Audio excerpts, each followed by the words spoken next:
Miss Camillo, hi, it's Nancy Drew from Icicle Creek Lodge. Yes, hello. Is the wolf all right?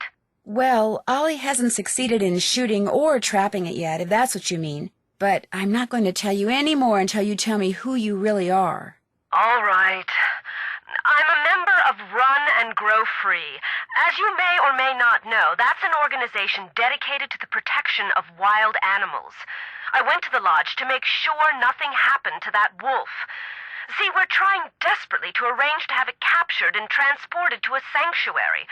But so far, all the ones we've contacted are full. And unless and until we find a place for it, all we can do is try to protect it. Now tell me more about the contact you've had with the wolf. If you want to know the truth, the wolf kind of scares me. As well it should. It's a potentially dangerous animal. I just wish the wolf felt the same way about you. Why? Wolves and humans simply do not mix. While wolves may appear to be similar to dogs, behaviors that have been bred out of dogs after thousands of years of domestication are still instinctive to wolves. Training a wolf to behave like a dog may mask those instincts, but it cannot eradicate them. For that reason, no matter how sociable the wolf may appear, instinct can at any moment rear its ugly head with devastating results for any humans involved and for the wolf. Especially for the wolf, who will have simply been doing what comes naturally. So the fact that this wolf doesn't seem to be that afraid of people could lead people to think they don't have to be afraid of it. Precisely. It could make them forget that all wolves are, first and foremost, wild. And while we're on the subject, do not ever, ever give in to the temptation to feed the wolf. For one thing, a wolf's jaws are twice as powerful as a German shepherd's, and should your hand happen to get in its way when it tries to feed? I get the picture. For another thing, making the wolf dependent upon you for food would seal its doom. It sounds strange, Nancy, but the very best thing you can do for that wolf is nothing. Are you the one who wrecked all the gear that was in the fishing shack? Yes, that was me. I was afraid that Bill Kessler fellow would encounter the wolf on one of his trips out to the shack, and that it would end badly for the wolf. So I did a number on his equipment. I've done worse while working on behalf of Run and Grow Free. Believe me. This is going to sound like a really weird question, but from what side of the bed do you usually get up? Why in the world do you want to know that? Oh, please don't try to make me explain. Well, it's a harmless question, I suppose. Let's see. I get up on my left side. If I were to ask you which planet you most identify with, which one would you say? Earth. No, wait. Make that Venus. No, Earth. No, actually Venus. No, Earth. No offense, dear, but that's a very silly question. Tell me about it. When you were here at the lodge, how come you had a magazine that featured Yanni Volkstaya in your room? You're very observant. I read the article thinking he might make a good spokesperson for Run and Grow Free. But then I actually talked to him. At which point I realized that not only is he a raving egomaniac, but he's appallingly superstitious when it comes to wolves. I put an abrupt end to that conversation. I was afraid he might try to tell me that wolves had eaten his grandmother or something. You know, actually, never mind. So, are you kind of an expert on wolves? Oh, good heavens, no. Although I probably know more about them than most people do, which unfortunately isn't saying much. Things like what? Well, I know that a wolf that lives by itself, like the one up there at the lodge, a lone wolf, if you will, a wolf like that is called a disperser. And I know that 95% of the wolf's natural habitat down here in the lower 48 states has disappeared. And I know some people, a lot of people, couldn't care less. But it seems to me that wolves have just as much right to go about their business in this country as we humans do. After all, they were here first. Why can't the group you belong to just capture the wolf, take it out to the middle of nowhere, and let it go? Because unfortunately, there's really no such place as nowhere anymore. We humans are, or can be, everywhere. Plus, wolves can travel great distances. Contact with humans would be inevitable. And since this wolf has obviously lost its fear of humans, it would be an easy target for anyone prone to shoot first and ask questions later. No, a sanctuary is the only place where it would be truly safe. What's a sanctuary? It's a facility facility where wolves can live out their lives in as natural a setting as possible in the company of other wolves. You mean like a zoo?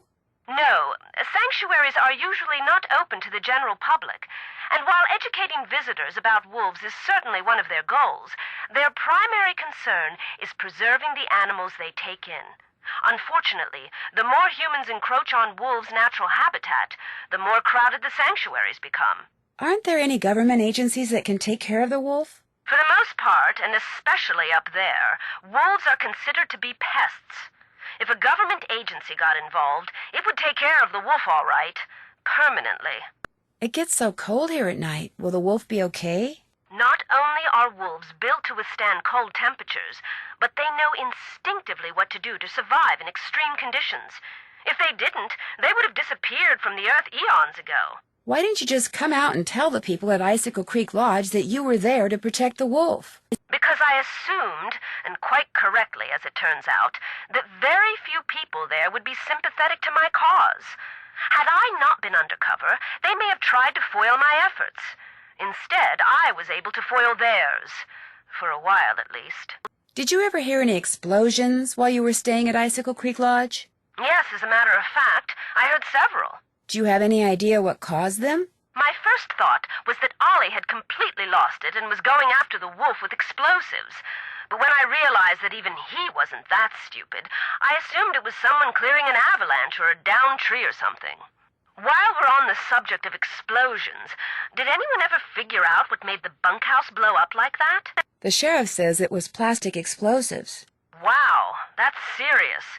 No offense, but it sounds to me like instead of hiring a new maid, the owner of the lodge should have hired herself a detective. Yeah, I'd better get going. Thanks for calling. Oh, and from now on, call me Lupe. I think you've earned that right.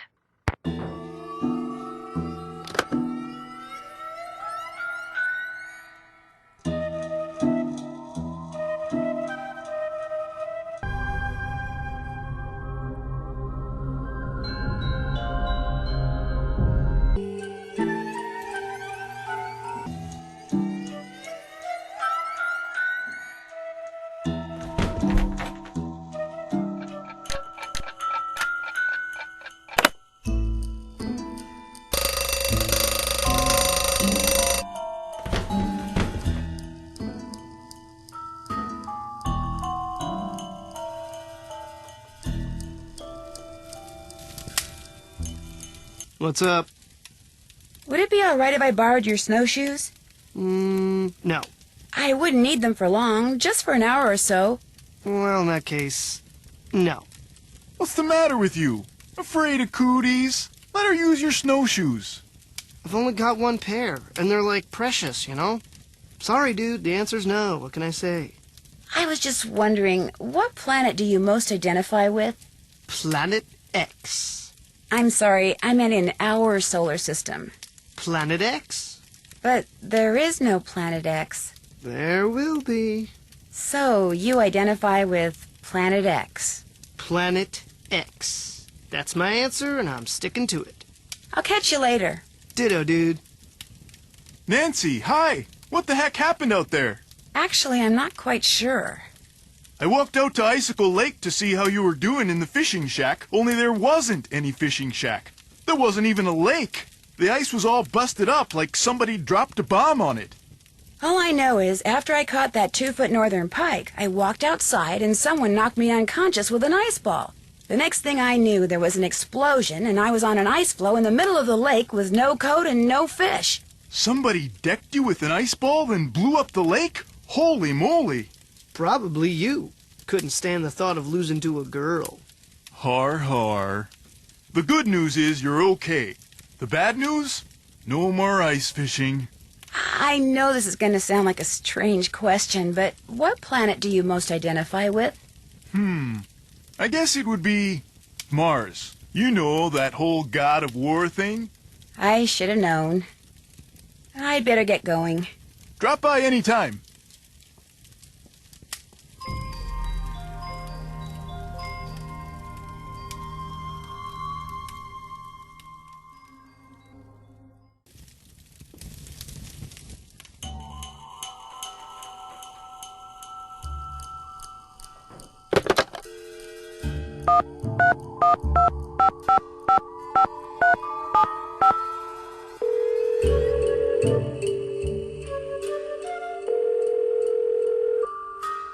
Nancy, hi.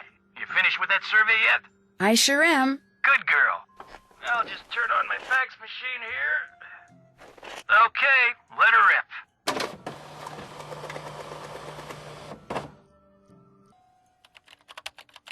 Nice work, Nancy. According to the survey, our perp is none other than our bird-watching champion snowshoer, Bill Kessler. But Bill Kessler likes to ice fish. Guadalupe Comillo is the one who likes to birdwatch. Yanni Volkstaya is a champion skier, and Lou Talbot likes to snowshoe. Oh. But you were kind of right. I mean, you did pretty much describe everyone at the lodge. I did?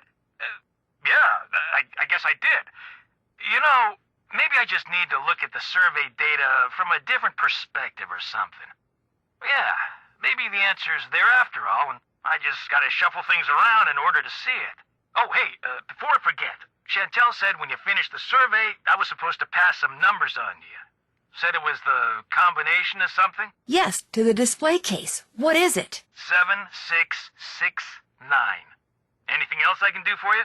I'd better go. Always a pleasure.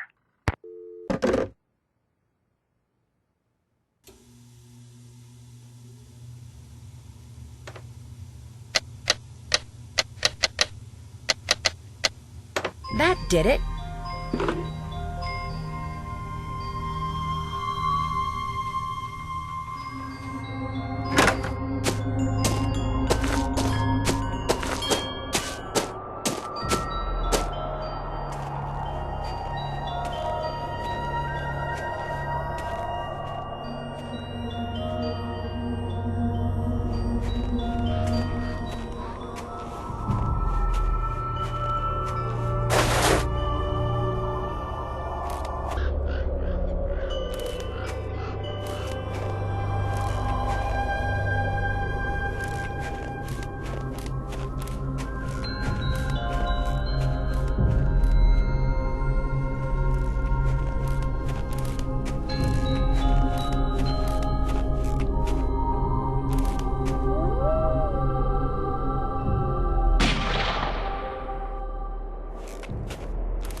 Possible sauropod scapula. Take to lab for precise ID.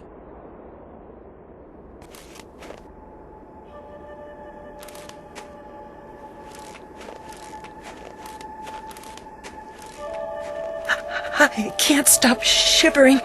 I need to get in and out of the cold, like, soon. Looks like some kind of house. Could someone be living? Hello? Is anyone here? Doesn't sound like it.